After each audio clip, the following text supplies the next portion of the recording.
ઓમ શાંતિ। જો આજે તો છે બાબા મિલન। બાબા મિલનના દિવસે આજે તો બધા જ ખુશાલ છે, કારણ કે આજ બાબાની પધરામણી છે। શિવ બાબા આજે આવશે અને બધા જ લોકોને જ્ઞાન, ગુણ અને શક્તિઓથી ભરપૂર કરશે। બાબાની સરસ મજાની મુરલી ચાલશે અને બધા જ એકદમ ઝૂમવા લાગશે। તો ચાલો આજે આપણે બાબાની મુરલી પણ સાંભળશું અને સાથે સાથે સેવા પણ કરશું। જો આજની સેવામાં આપણે જોઈએ તો બાબાના ઘરે જે લોકો બધા આવ્યા છે, અત્યારે 25 થી 26 હજાર લોકો આવ્યા છે। એના માટે બ્રહ્મા ભોજન તો બનતું જ હોય છે, પરંતુ સાથે સાથે યાત્રા ભોજન પણ બને છે। જ્યારે અહીંથી જાય ત્યારે ખાલી હાથે બાબા એમને મોકલતા નથી, એને અહીંયા આગળ તો ખવડાવી પીવડાવીને મોજ કરાવે છે અને મનથી પણ આત્માનો ખોરાક પણ આપે છે અને શરીરનો ખોરાક પણ આપે છે। તો આવી રીતે બાબા ખૂબ ભરપૂર કરે છે, પણ સાથે લઈ જવા માટે યાત્રા ભોજન પણ આપે છે। તો આ યાત્રા ભોજનમાં આજે આપણે જાણશું થેપલા કેવી રીતે બને। તો જો આવી રીતે આગળ તમે જોયું કે થેપલાનો લોટ બાંધવાનું મશીન હતું, એકી સાથે 70 કિલો લોટ એક જ સાધનની અંદર બની શકે એવા કેટલા બધા સાધનો હોય છે। જો આ છે લોયા પાડવાનું મશીન, એને ગોળણા કરવાનું મશીન, એને આપોઆપ ઉપર લોટ તમે મૂકી દો એટલે નીચેથી એકદમ સરસ મજાના લોયા તૈયાર થઈ જાય। અને આ મશીન ન હોય ને તો કેટલા માતાઓ સેવા કરતા હોય। જો આ મશીન તો ચાલે જ છે, આ પણ ઘણા બધા મશીન છે અને સાથે સાથે માતાઓ પણ એટલી બધી સેવા કરે છે, માતાઓ પણ ગોળણા બનાવે છે। તો જુઓ તમે કેટલું સરસ મજાનું કાર્ય બાબાની યાદમાં બધા જ માતાઓ, ભાઈઓ બધા એક લયમાં બેસી અને કરતા હોય છે। જો આગળ જોતા જાઓ તમને ખૂબ મજા આવશે।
જોયું ને કેવી સરસ મજાની સેવાઓ ચાલે છે।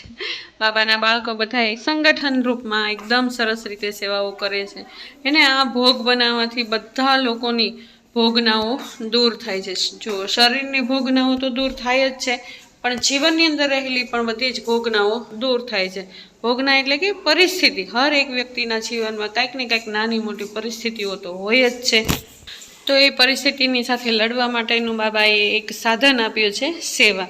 જેટલી સેવા કરશો ને એટલા આપણા શરીરના બધા જ રોગો દૂર થશે અને સાથે સાથે જીવનની અંદર રહેલી જેટલી પરિસ્થિતિઓ છે એ પણ દૂર થશે. તો ચાલો, સરસ મજાના નામ ઉપર સેવા ચાલે છે, બધા મગ્ન બની અને સેવાઓ કરે છે.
તો જોયું ને કેવી રીતે પૂરી બની એમ. સંગઠનમાં બધી જ સેવાઓ થાય. બાબાના બધા જ બાળકો કોઈ સેવા કરતા હોય તો કોઈ ક્લાસ પણ કરતા હોય. સૌને જે કાંઈ ભાગ્યમાં હોય એ બધા જ પોતપોતાની રીતે ભાગ્ય બનાવતા હોય. જો અત્યારે હવે આ મશીન પણ એકદમ ક્લીન થાય છે, લોઅર મારી અને આ મશીનને સાફ પણ કરે છે. ચોખ્ખાઈ ખૂબ જરૂરી છે બાબાના ઘરની અંદર, ને ચોખ્ખાઈથી એકદમ સવારે બનાવી હોય તો બપોર સુધીમાં તો બધું ચોખ્ખું થઈ જાય. ફરી વખત પાછું બપોરે બનાવવાનું હોય, સાંજે તો પાછું જ ચોખ્ખું થઈ જાય અને સાંજની રસોઈ પણ એકદમ ક્લીન કરી, રસોડું એકદમ ક્લીન કરીને પછી જ તે બધું પૂરું થાય. જો આવી રીતે સરસ મજાની સેવાઓ અહીંયા બાબાના ઘરમાં ચાલે છે. જો હમણાં બતાવ્યું હતું ને એ પૂરીનું મશીન છે અને આ છે પૂરીને તળવાનું મશીન. થેપલા બનતા સાથે સાથે પૂરીના મશીન આવ્યા ને તો મેં તમને એ પણ દેખાડી દીધા. ઘણા બધા બાબાના ઘરની અંદર સાધનો છે. ઢોકળા બનાવવાનું પણ એટલું સરસ મજાના સાધનો છે.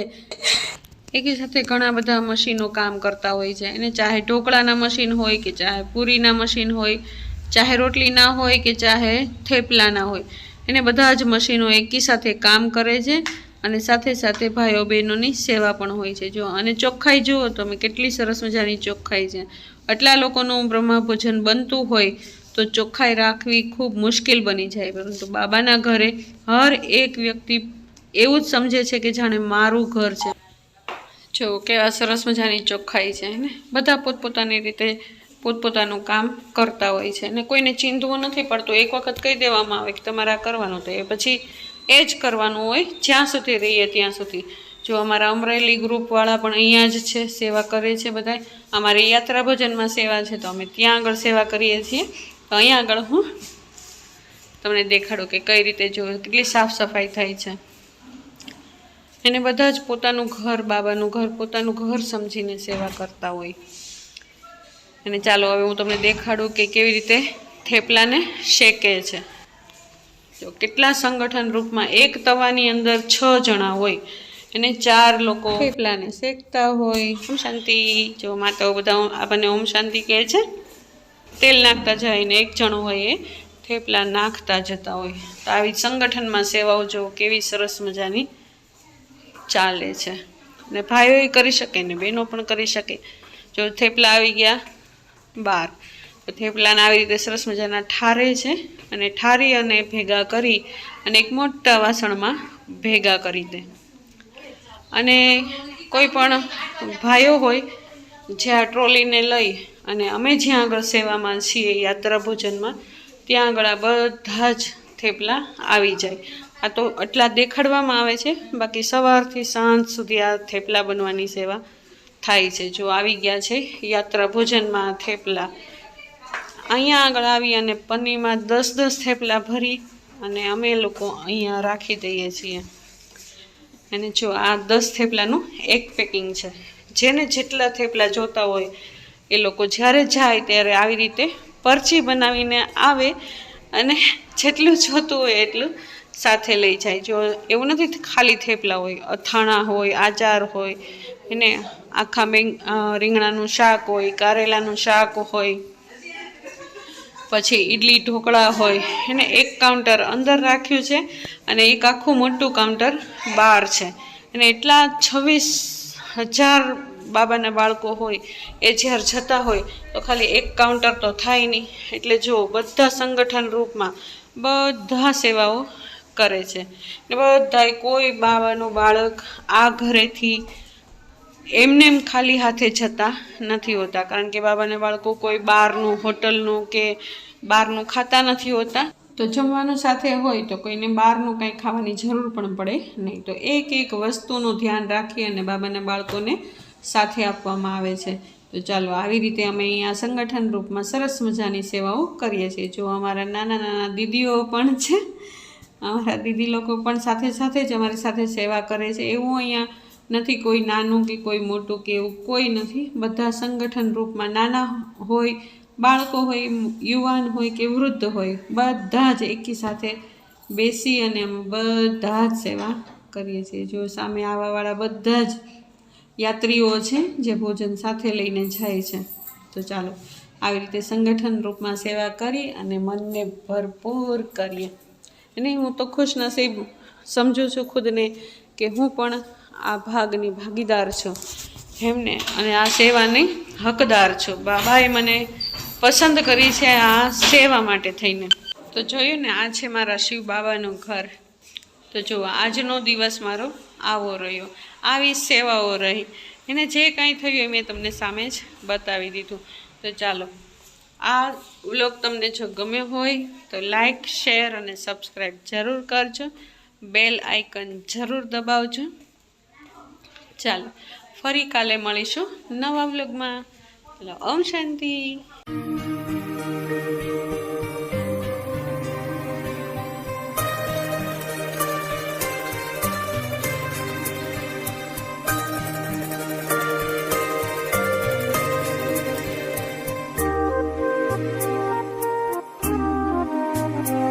जो प्यार मिला मुझे तुमसे,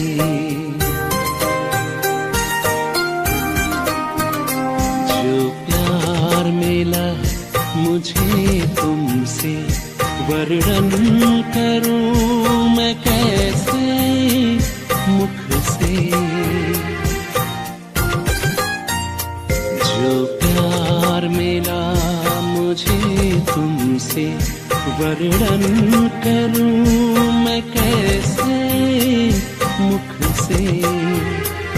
ये दिल जानता है बाबा, दिखता है जो नैनों के नूर से। जो प्यार मिला मुझे